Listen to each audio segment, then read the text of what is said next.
11h avec Thomas Hill et votre invité ce matin, Thomas. Et une de plus après Netflix, Prime Video, MyCanal, Disney+, Apple TV+, Paramount+. Depuis la semaine dernière, une nouvelle plateforme de streaming tente de se faire une place sur votre canapé. Elle s'appelle Max et je suis donc ce matin avec son patron Clément Schwebig, président de Warner Bros Discovery pour l'Europe. Et qu'est-ce qui vous fait penser, vous, qu'il y a encore de la place en France pour une nouvelle plateforme de streaming quand on voit la liste énorme de celles qui existent déjà? Alors vous avez remarqué déjà qu'on a évité le plus. Donc oui, voilà, on se démarque déjà d'une façon notable.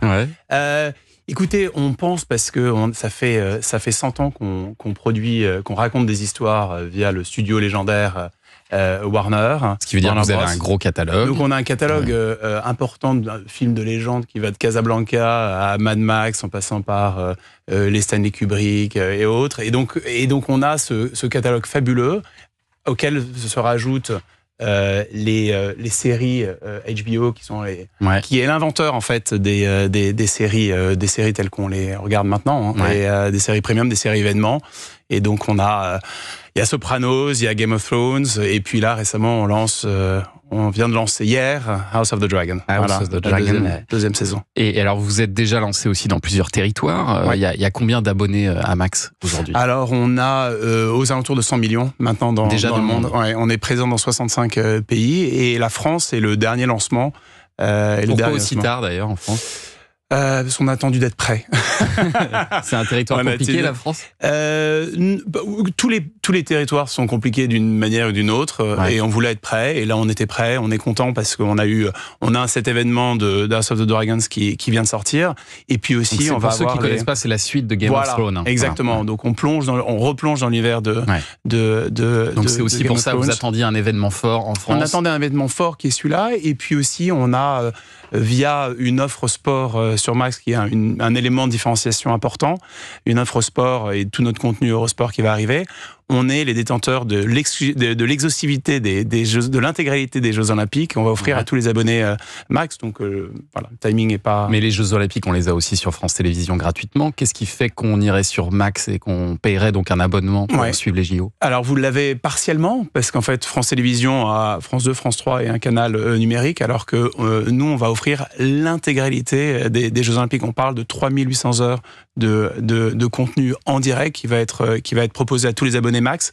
Ça veut dire qu'à un moment donné, on va avoir jusqu'à 62 canaux de diffusion en simultané, parce qu'il va y avoir 62 épreuves en même temps, et avec des fonctionnalités qui vont vous permettre d'avoir des alertes de médailles, d'avoir des alertes d'épreuves, et qui va vous permettre d'aller d'une épreuve à l'autre. Pour les fans d'une épreuve ou d'un sport en particulier, si vous êtes fan de tir à l'arc ou de badminton, on sera. Il n'y aura pas sur une chaîne hertzienne. Il y aura peut-être, mais ils vont être limités de par la. Eux, ils font quand même 50 heures de direct sur France Télé, mais c'est vrai que ils peuvent pas rivaliser avec le nombre de canaux que vous proposez, même s'ils en ont également sur le numérique. C'est ça. En matière de sport, j'imagine que vous regardez ce qui se passe dans notre championnat de France aussi, nos droits de Ligue 1, qui n'ont toujours pas trouvé preneur. Est-ce que ça pourrait vous intéresser?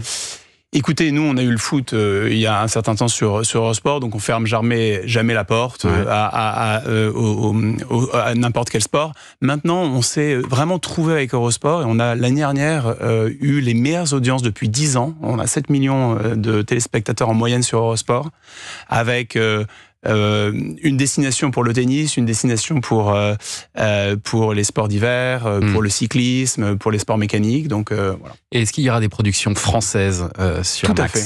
Parce que je crois que vous avez l'obligation d'en faire, non? Alors, d'une part, on a l'obligation, mais plus que ça, pour nous, c'est vraiment essayer de trouver une audience, du contenu qui résonne avec l'audience française. Donc, on va lancer à la rentrée une fiction avec Laure Calamy qui s'appelle Une amie dévouée. On a annoncé Merteuil avec un casting fabuleux. Voilà, on a beaucoup de fiction. Et alors, c'est quoi vos ambitions en France et dans le monde globalement? Est-ce que vous pensez pouvoir rattraper Netflix, par exemple, un jour? Je ne sais pas si rattraper Netflix, c'est vraiment l'objectif. Nous, ce qu'on veut, c'est s'établir comme un des acteurs principaux, et pas seulement en termes de nombre d'abonnés, mais aussi en termes d'engagement. Parce que je pense que c'est important d'avoir des gens qui consomment la plateforme.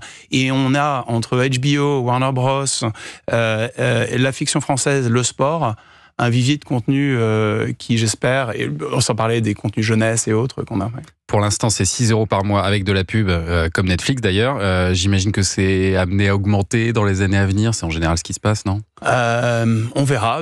En fait, on essaye vraiment d'avoir des points d'entrée qui permettent aux gens de s'abonner. Donc, on a à la fois ça qui est un abonnement à la carte, on va dire, via le mobile, les plateformes, les connectés, les devices connectés, mais aussi on est accompagné, on est sur MyCanal pour tous les abonnés de ciné-séries. D'ailleurs, c'est inclus dans l'abonnement MyCanal. Ouais, c'est inclus. Et là, en l'espace de quelques jours, on fait partie, on est numéro 2 et numéro 3 des contenus les plus regardés sur MyCanal. On est offert aussi sur Prime Video, sur les box internet et autres. Donc c'est vrai qu'on a une... Restez avec nous, Clément Schwebig, pour commenter l'actu des médias dans un instant. Oui, dans un instant, c'est le journal des médias de Julien Pichenet. Et ce matin, on va parler du retour de Cyril Hanouna sur Europe 1 et de la série animée Astérix que prépare Alain Chabat. On en sait un petit peu plus. Ça tout de suite sur Europe 1.